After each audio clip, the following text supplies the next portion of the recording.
सी बात है।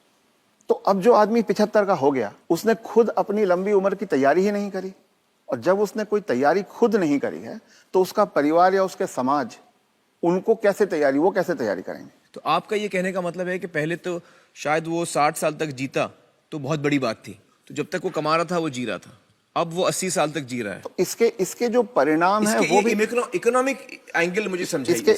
इसके इकोनॉमिक एंगल बहुत भयावह है। आज हिंदुस्तान में 60 साल की उम्र में आपने एक आदमी को रिटायर कर दिया। आदमी को अगर 80 साल तक जीना है तो 20 साल के लिए उसको अपना इंतजाम करना है। उसकी पत्नी 10 साल छोटी है तो 30 साल के लिए पत्नी के लिए इंतजाम करना है। औरतें आमतौर पे 5 से 7 साल ज्यादा जीती हैं, तो 35 साल के लिए उसे अपनी पत्नी के लिए फाइनेंशियल इंतजाम करना है और 20 साल के लिए खुद के लिए इंतजाम करना है। आज के इन्फ्लेशन में, आज की महंगाई में कितना भी पैसा आप एक जगह रख दीजिए, क्या वो 35 साल तक खींच सकता है? ये प्रैक्टिकल नहीं है। और जैसे जैसे उम्र बढ़ती जाती है उनके बच्चों की उम्र भी बढ़ रही है जी। जो आज 70-75 का होगा, बच्चे भी तो 50-55 के हो रहे होंगे। वो अपना बुढ़ापा देखेंगे, वो अपनी लड़की की शादी देखेंगे, वो अपने मकान की किस्त चुकाएंगे। तो जो पीढ़ियों के बीच की जो दूरियां हैं वो बढ़ती जाती हैं। ये इकोनॉमिक वजह से बढ़ रही है। इकोनॉमिक वजह से बढ़ रही हैं। तो अब वो जो कॉन्सेप्ट है कि 60 साल की उम्र में हम रिटायर हो जाएं, उससे बाहर निकलना होगा।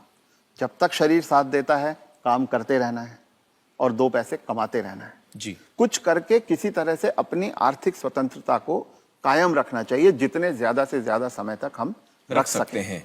अपने आप को वोकल रखना भी बहुत ज्यादा जरूरी है। अगर मेरी परवाह मेरे परिवार वाले नहीं कर रहे हैं और अगर अड़ोसी पड़ोसी इस बात को जान जाएं तो कोई भी बुजुर्ग कभी भी किसी परेशानी का सामना नहीं करता, क्योंकि तो चुप ना रहें। चुप रथ ना साहब रहें। ये कह रहे हैं कि चुप ना रहें। अगर आपके बच्चे आपके साथ व्यवहार ठीक नहीं कर रहे हैं सबको बताएं। तो आप सबको बताएं। जी। रथ साहब, बहुत सारे जो बुजुर्ग हैं हमारे समाज में, उन पे प्रेशर आता है बच्चों की तरफ से कि आपकी जो जायदाद है या जो घर है या जो प्रॉपर्टी है, जो कुछ भी आपके पास है, वो आप हमारे नाम कर दें। इस पे आप कुछ टिप्पणी देना चाहेंगे? पहला ये कि किसी भी हालत में आपके पास जो भी धन संपदा है, जो भी आपके पास आर्थिक साधन है, वो जब तक आप और आपकी पत्नी जीवित हैं किसी और के हाथ नहीं जाना चाहिए। कितना भी प्यार करते किसी के नाम पे नहीं जाना किसी चाहिए। बच्चे, किसी बहू, किसी पोते, किसी के नाम पे ना जाए, कितना भी आप प्यार करते हो। क्योंकि जब तक अगली पीढ़ी को पिछली पीढ़ी का सामान कुछ मिलता नहीं है तब तक वो उनकी इज्जत करते रहते हैं। वो हाथ पांव भी दबाएंगे, वो अस्पताल भी ले जाएंगे, वो दवा दारू भी करेंगे। और वो ही माँ बाप सबसे ज्यादा सफर करते हैं जो अपने प्यार के कारण उमड़ते चले जाते हैं।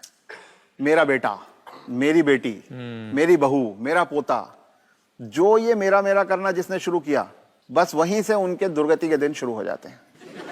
इसलिए सबको ये ध्यान रखना चाहिए कि कुछ भी हो जाए, कोई प्रलोभन आए, कोई इमोशनल ब्लैकमेल हो, कुछ हो, उन्हें अपने पास अपनी चीज को रखना चाहिए। उन अपने बच्चों से शेयर करें तो अपनी मन की खुशी को शेयर करें, अपने पैसे को शेयर ना करें। जी।